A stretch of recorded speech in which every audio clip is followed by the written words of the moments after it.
우리 1절부터 13절의 말씀을 한 절 한 절 같이 읽으며 함께 말씀을 나누도록 하겠습니다. 먼저 다시 우리 1절에 보면 그때라는 이 표현이 나옵니다. 이 그때는 바로 그리스도의 재림의 때를 이제 말하는 것이죠. 예수 그리스도의 재림은 하나님의 말씀의 약속인 것입니다. 천지가 없어지기 전에 율법의 1.1획도 없어지지 않고 다 이루리라는 그런 말씀처럼 성경에 기록된 약속이기 때문에 반드시 그리스도의 재림은 이루어지게 될 그러한 말씀이 되는 것입니다.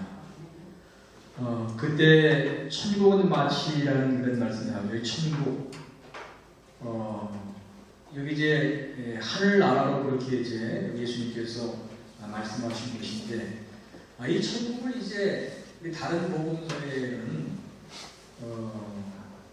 그 하나님의 나라로 그렇게 이제 말씀했는데, 오늘 여기 이 마태복음 25장에는 하늘나라로 그렇게 소개하고 있는데, 여기 하늘나라로 말씀하신 것은 천국이라는 것은 이 세상과는 다른 차원의 세계인 것임을 이제 우리에게 의미해 주는 것입니다. 다른 차원의 그런 천국인 것이죠. 우리가 사는 세상은 3차원, 4차원의 세상이지 않습니까? 가로세로 1차원, 2차원, 높이 3차원, 시간의 4차원의 세계. 그러나 천국은 7차원, 8차원의 다른 차원 높은 그런 세계가 되는 것이죠. 또 그 다음에 등을 들고 신랑을 만들어 나간 열차원녀와 같다 하리니 그렇게 말씀하고 있습니다.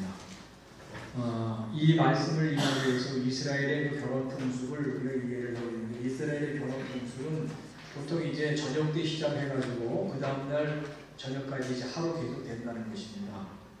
그리고 이제 그 처음에 이 결혼식이 시작될 때는 신랑이 신부의 집을 이제 찾아가는 것입니다. 근데 이제 신부의 집에서는 그 신부의 들러리들이 그 신랑을 이제 맞을 준비를 이제 하는 것이죠. 여기 성경에 나오고 있는 이 열천녀는 신부의 그 들러리들을 의미합니다. 이제 들러리들이 이제 신랑을 맞을 준비를 하게 되는데, 신랑은 이제 예수님 재림하신 분이 예수님, 그죠? 열천녀는 이러한 예수님의 재림을 기다리는 모든 성도들이라고 볼 수가 있는 것이죠. 그래서 우리는 지금 열천녀의 모습으로 지금 살아가고 있는 것입니다. 신랑께서 예수님을 이제 맞이할 그러한 열천녀의 모습으로 살아가고 있는 것이 바로 성도들의 모습이라는 것이죠. 이제 우리 2절 다시 보면 다섯은 비전하고 다섯은 슬기 있는 자라 그렇게 여기 또 말씀하고 있습니다. 그 중에 다섯은 슬기 있는 자라. 여기 비련한다는 뜻은 태만하고 별 생각 없이 생활하는 그런 상태를 의미합니다. 슬기롭다는 것은 생각이 깊고 준비성이 있다는 것을 뜻하는 그런 말입니다. 우리는 이 말씀을 보면서 오늘의 세상에는 두 종류의 성도들이, 신자들이 존재할 수 있다는 걸 알게 되는 것이죠. 첫 우리는 이 비련한 다섯자와 같이 그냥 별 생각이 없이 그렇게 살아가는 사람들, 별 생각이 없이 신앙생활하는 사람들, 예수님의 재림에 대한 생각이 없이 신앙생활하는 사람들이 있는 반면에, 또 슬기로운 다섯처녀와 같이 생각이 깊어서 준비하면서 준비성이 있어서 예수님의 재림을 깊이 생각하면서 그 재림을 준비하면서 살아가는 성도들이 있다는 것이죠. 정말 우리 하나님께 성도님들은 이 후자의 다섯처녀와 같은 그러한 성도가 되어 주려 믿습니다. 정말 생각이 있어서 이 재림에 대한 생각을 가지고 이 재림을 준비하자고 그렇게 살아가야 될 줄 압니다. 우리 3절에 다시 말씀하면 이 미련한 자들의 모습에 대해서 등을 가지되 기름은 가지지 아니하였다 그렇게 말씀하고 있습니다.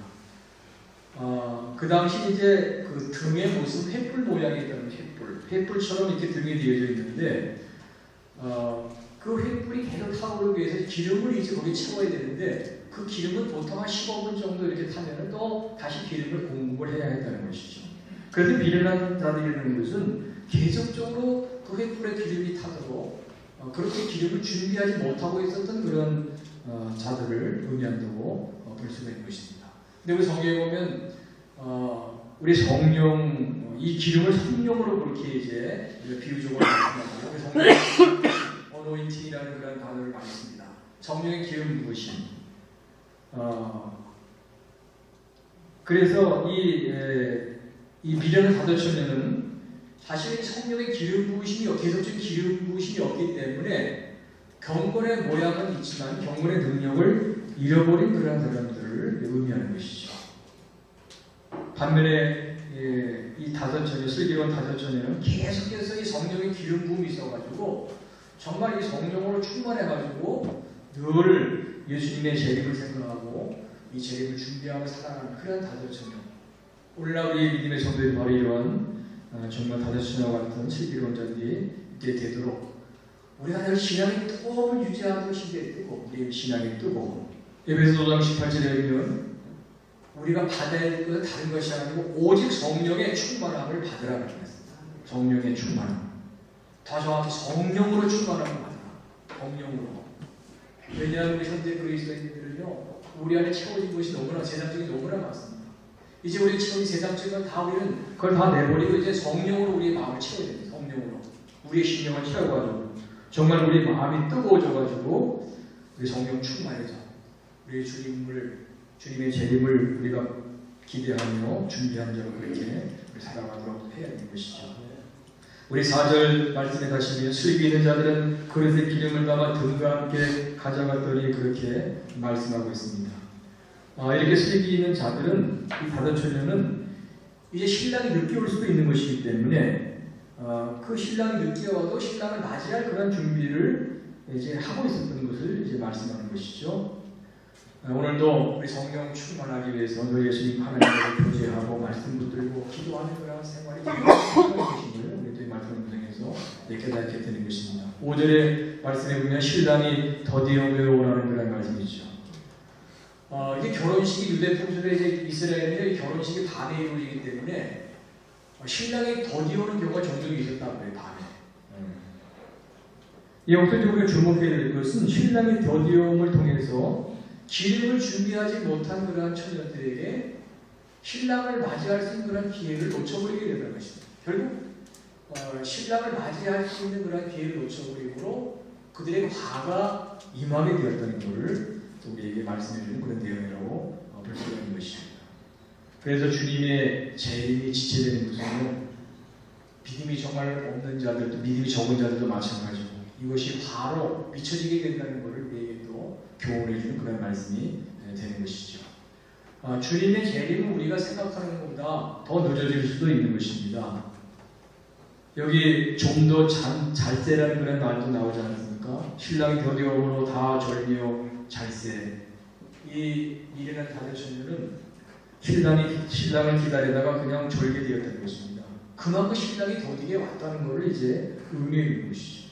그래서 오늘도 우리 믿음의 성도들이 주님의 재림이 자꾸 늦어짐을 통해서 자꾸 신앙적으로 나티함을 가질 수밖에 없다는 사실을 우리가 또 생각해 보게 됩니다. 자꾸 재림이 늦어지기 때문에 이제는 안 오시나 보다, 예수님이 안 오시나 보다 그렇게 생각할 수 있다는 것이죠. 근데 그럴 때 또 예수님이 오실 수도 있다는 것입니다. 여기 6절 그 다음 절에 보면 밤중에 소리가 나되 보라 신랑이 로다 맞으러 나오라 하네. 밤중에 이제 신랑이 이제 오게 되었다는 것이죠. 이 밤중에라는 이 표현의 말씀을 보면서 이 열처녀, 다섯처녀, 슬기로운 다섯처녀, 이르는 다섯처녀가 함께 신랑을 기다리다가 완전히 정말 지쳐서 그렇게 정말 지쳐있는 그런 상황 속에서 이제 신랑이 오게 됐다는 것이죠. 이것은 예수님이 오늘도 재림하실 때 우리가 예기치 않은 그런 상황에서도 예수님 얼마나 오실 수 있다는 것을 우리에게 또 교훈해주는 그런 말씀이 되겠습니다. 그 밑에 이제 8절에 보게 되면 신랑이 오게 되었을 때 미련한 다섯처녀가 슬기로운 다섯처녀에게 부탁합니다. 우리 등불이 꺼져가니 기름을 좀 나눠달라. 신랑이 온다는 소식을 들으면서 미련한 다섯처녀는 그때 가서 우리들이 준비가 안 됐었구나. 그때 가서 뒤늦게 깨닫게 되었다는 것이죠. 그런데 슬기로운 다섯처녀는 자기들이 준비했던 기름이 충분했기 때문에 자기들도 자기들만 쓸 만큼의 기름만 준비했기 때문에 그걸 나눠줄 수가 없었던 것입니다. 오늘 그걸 여기서 말씀하고 있죠. 이런 이 말씀을 보면서 주님의 이 재림, 주님의 재림을 통한 주님의 심판은 각계에 따라서 이루어지게 된다는 사실을 우리 또 알게 되는 것입니다. 개인의 준비에 따라 이루어지는 것. 여러분, 구원도 개인적인 구원인 것입니다. 뭐 신앙 생활을 아무리 열심히 해도 나 때문에 가족 식구들이 그냥 덩달아 구원받는 것이 아닌 것이죠. 구원은 개인적인 구원입니다. 하나님 앞에 선 것도 마찬가지예요. 우리가 신앙생활을 교회를 같이 다녀서 구원받지 못할 사람도 또 있을 수가 있는 것이죠. 또 열심히 우리가 신앙생활을 잘 해도 상급도 다 다른 것입니다. 개인적인 것, 개인적인 상급이 주어지게 된다는 사실을 또 이 말씀을 통해서 이렇게 깨닫게 됩니다. 그 밑에 이제 10절에 보게 되면은 혼인잔치에 들어가게 되었을 때 이제 스기론 다섯 처녀가 신랑을 맞이해가 영접해가지고 혼인잔치에 들어가게 됩니다. 그때 문이 닫힌지라 그렇게 여기 말씀하고 있습니다. 그 유대인들의 이스라엘의 결혼 풍습은 신랑이 이제 와게 되었을 때 신부의 들러리들이 그 신랑을 이제 맞이해서 잔치집에 딱 들어가는 순간, 문턱을 받고 넘어가는 순간 그 문이 딱 닫히게 된다는 것입니다. 왜 그렇게 했냐면은 그 도둑들이 많아가지고 이 도둑들이 그 잔치집에 와가지고 막 물건을 약탈하고 그런 일이 종종이 됐다고. 그래서 일단 잔치집에 그 신부의 들러리들이 그 신랑을 딱 맞이하고 나서는요 완전히 그 문이 딱 닫히게 된다는 것입니다. 이거는 오늘 우리에게 무슨 말씀을 주고 있습니까? 이 구원받는 기회, 이 상급의 기회는 닫혀지는 그런 때가 있다는 것이죠. 주님의 재림 전에 기회가 있는 것이지 주님의 재림 후에는 더 이상 구원의 기회도 없고 상급의 기회도 주어지지 않게 된다는 그런 말씀인 것입니다. 우리 찬송가의 가사를 보면 구원의 문 닫힘에 들어가고 싶으나 한 번 닫힌 구원의 문 곧 열려지지 않으리라는 그런 찬양이 있지 않습니까? 그래서 여러분 기회는 우리 주님 전에 주님 재림하시기 전에 있다는 사실을 명심해야 됩니다. 그래서 아직도 구원받아야 되는 사람을 위해서 우리 계속해서 복음을 전하고 우리 자신들도 상급의 기회가 주님 재림 전에 있다는 사실을 생각하면서 우리 열심을 다해서 성실하게 바로 귀한 사명들을 잘 감당해 나가도록 힘써야 될 필요가 있습니다. 우리 13절 우리 마지막 절에 보면 그런즉 깨어있으라 너희는 그러나 그때를 알지 못하느니라 그렇게 말씀하고 있습니다. 여기 깨어있다는 것은 몸 잠을 자지 않고 항상 눈을 뜨고 있으라는 그런 말이 많은 것입니다. 그리고 밤에 잠을 자려면 눈을 감아야 됩니다. 눈을 뜨고 있으면 어떻게 눈이 빨개지죠. 눈이 충혈됩니다. 토끼는 주면 빨개지죠. 왜 그렇게 토끼는 주로 빨갛게 눈을 뜨고 있으라는 말이 아니고 이거 영적으로 이제 깨어있으라는 그런 말이잖아요. 마음이 뜨거워져가지고. 그래서 언제 오시더라도 우리 할렐루야 주님을 맞이하도록 항상 깨어있어 성령으로 충만해서 우리가 하루하루 성실하게 주어진 사명을 감당하면서 우리 주님의 재림을 준비하는 자로 그렇게 우리 살아가도록 우리 해야 되는 것입니다. 우리 초대교회 성도들의 인사는 마르나타 예수님이 오십니다라는 그런 인사였다고 그러잖아요. 그래도 정말 이러한 인사로 서로 나누면서 주님의 재림을 늘 기대하고 준비하는 대로 그렇게 살아가게 해야 될 것입니다. 그런즉 깨어있으라 너희는 그날과 그때를 알지 못하느니라. 그때를 알지 못하겠다는 것이죠.